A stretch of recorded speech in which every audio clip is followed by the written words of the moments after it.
بسم اللہ الرحمن الرحیم۔ پچھلے بیان میں نے حضرت عمر فاروق رضی اللہ تعالیٰ عنہ کی کچھ خصوصیات تفصیل سے بتائی تھی۔ آج کے بیان میں حضرت عمر فاروق رضی اللہ تعالیٰ عنہ کی شہادت کا واقعہ کس طرح پیش آیا، کیا ہوا، کیا اسباب بنے، کس تاریخ کو وفات پائی، یہ سب انشاءاللہ ہم اس بیان میں مختصراً بیان فرمائیں گے۔ واقعے کی ابتدائی اس بات سے ہوتی ہے کہ ایک صحابی تھا، اس کے ایک غلام تھا جو کہ مجوسی تھا، مجوس آگ کی عبادت کرنے والے۔ اس کا نام تھا ابو لولو فیروز، ابو لولو فیروز اس کا نام۔ وہ چونکہ غلام تھا ایک صحابی کا، تو حضرت عمر فاروق رضی اللہ تعالیٰ عنہ کی خدمت حاضر۔ اس ٹائم حضرت عمر فاروق امیر المؤمنین تھے، عام الفاظ میں کیا تھے، بادشاہ تھے، مسلمانوں کے خلیفہ تھے۔ حضرت فاروق رضی اللہ عنہ کے پاس آیا، فرمایا، اپنی شکایت کی، میرا آقا مجھ سے کام زیادہ لیتا ہے، میرا آقا مجھ سے کام زیادہ لیتا ہے۔ اب لولوئی کے خنجر بنانے کا کام کرتا تھا۔ تو عمر فاروق رضی اللہ تعالیٰ اس کے صحابی کو بلا جو اس کا آقا تھا، تو تحقیق کے بعد پتہ چلا کہ ابو لولو فیروز کہتے ہیں اس کا جو دعوی ہے جھوٹ ہے، بلکہ اس کے جو آقا ہے اس سے مناسب کام لیتے، زیادہ کام نہیں لیتے۔ اس پر ابو لولو فیروز کے خفا ہو گئے۔ پھر اسی مجلس میں حضرت فاروق رضی اللہ تعالیٰ عنہ ابو لولو فیروز سے فرمایا کہ میرے لیے بھی خنجر بناؤ، اچھی طرح خنجر بناتے ہو۔ وہاں پر ابو لولو فیروز نے ایک جملہ بولا ہے کہ میں آپ کے لیے ایسا خنجر بناؤں کہ پوری دنیا اس کو یاد رکھے گی۔ کیا بولا ہے؟ کہ میں آپ کے لیے ایسا خنجر بناؤں گا کہ پوری دنیا اس کو کیا کرے گی، یاد کرے گی۔ اسی ٹائم فاروق رضی اللہ عنہ سمجھ گئے کہ مجھے قتل کی دھمکی دے رہے ہیں۔ بس قدرت کو کوئی منصوب تھا، بس بات گزر گئی، بس ختم۔ 27 ذی الحجہ، کیا کون سی تاریخ ہے؟ 27 ذی الحجہ کی صبح کو۔ کون سی تاریخ ہے؟ 27 ذی الحجہ کی صبح کو۔ ابھی ذی الحجہ کا مہینہ ہے نا۔ حضرت عمر فاروق رضی اللہ تعالیٰ عنہ صبح کی نماز کے لیے تشریف لے گئے۔ کہاں پر؟ مسجد نبوی صلی اللہ علیہ وسلم۔ ابو لولو فیروز صبح سویرے نماز سے پہلے مسجد نبوی کے محراب میں چھپ گیا تھا، اور آپ رضی اللہ تعالیٰ عنہ کو مارنے کے لیے، شہید کرنے کے لیے خنجر بنایا تھا۔ اس پر اس خنجر کو کیا کیا؟ اس خنجر کے اوپر زہر ڈال دیا تھا۔ اس خنجر کے اوپر کیا بنایا، کیا ڈال دیا تھا؟ زہر۔ سمجھ آ گئی؟ ہاں۔ اس خنجر کے ساتھ مسجد نبوی کے محراب میں چھپ گئے، وہ حضرت عمر فاروق رضی اللہ تعالیٰ عنہ کے آنے سے پہلے۔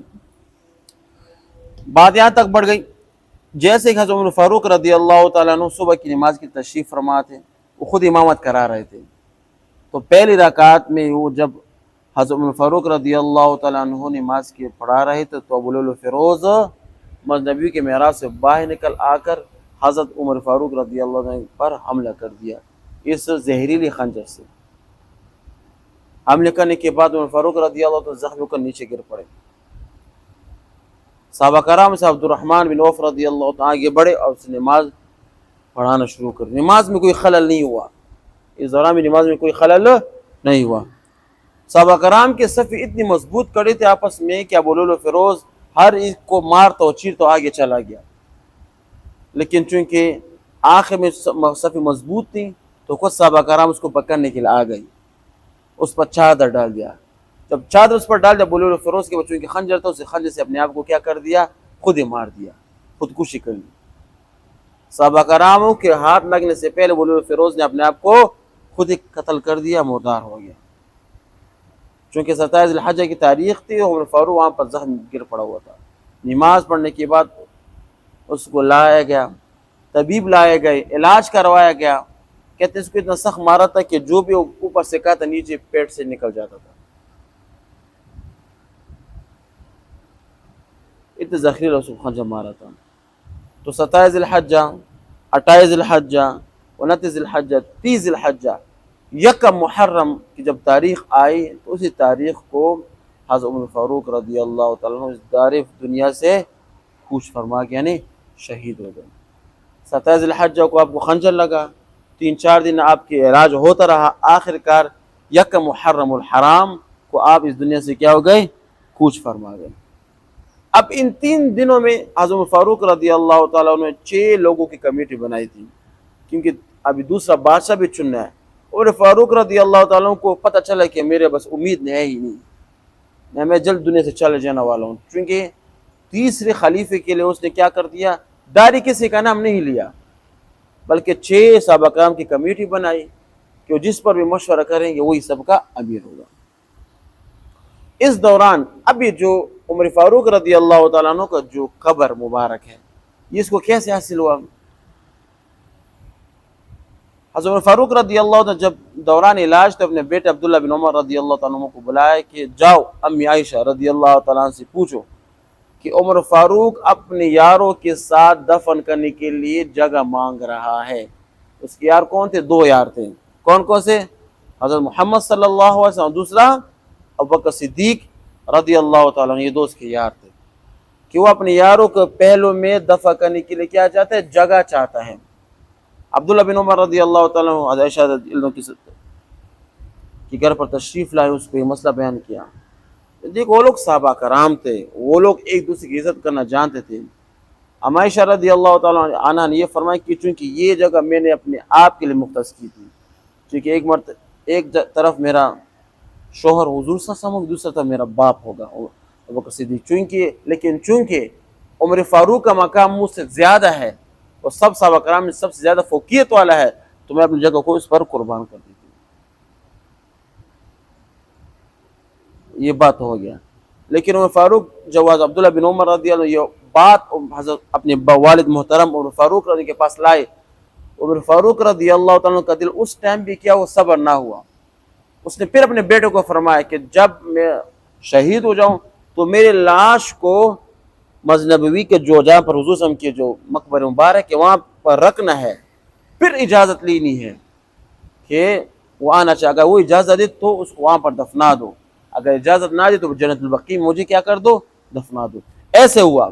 جب عمر فاروق رضی اللہ تعالیٰ عنہ شہید ہو گئے تو ان کے جنازے کو جہاں پر حضور گنبد خضرا، جہاں پر حضور صلی اللہ علیہ وسلم اور ابوبکر صدیق کے کیا مقبرے ہیں، اس کے سامنے رکھا گیا۔ عائشہ صدیقہ رضی اللہ عنہ کو دستک دی گئی، کیونکہ اس کا حجر مبارک تھا نا کہ عمر فاروق آنا چاہتا ہے، تو پھر وہ پردے سے چلے گئی۔ عمر فاروق رضی اللہ تعالیٰ عنہ کو حضور صلی اللہ علیہ وسلم اور ابوبکر صدیق رضی اللہ عنہ کے پہلو میں کیا کر دیا؟ دفن کر دیا۔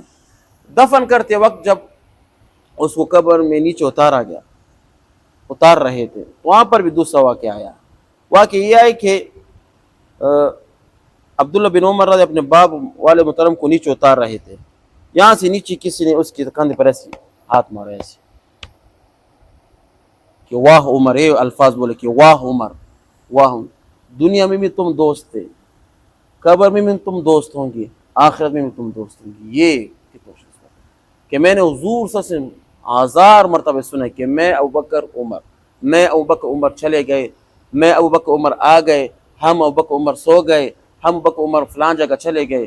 آپ دنیا میں بھی حضور صلی اللہ علیہ وسلم کے یار تھے، قبر میں بھی یار ہوں گے، اور آخر میں جب اٹھائے جاؤ گے تو تینوں ایک ساتھ اٹھائے جائیں گے۔ تب جب عبداللہ بن عمر نے پیچھے دیکھا تو کون تھے؟ حضرت علی رضی اللہ تعالی عنہ، اس کے الفاظ تھے۔ کتنے خوش قسمت یہ لوگ تھے، دنیا میں حضور صلی اللہ علیہ وسلم کا ساتھی، قبر میں حضور صلی اللہ علیہ وسلم کا ساتھی، آخر میں حضور صلی اللہ علیہ وسلم، بلکہ جنت میں حضور صلی اللہ علیہ وسلم کا ساتھی ہوں گے۔ یہ بھی انسان تھے، ہم بھی انسان ہیں، بس ہمارے اندر کیا ہے؟ بس اعمال کی کمزوری اور دین سے محبت نہ کرنے کی وجہ۔ تو اللہ پاک ہمیں صحابہ کرام کے نقش قدم پر چلنے کی کیا کرے؟ توفیق عطا فرمائے۔ وآخر دعوانا ان الحمدللہ رب العالمین۔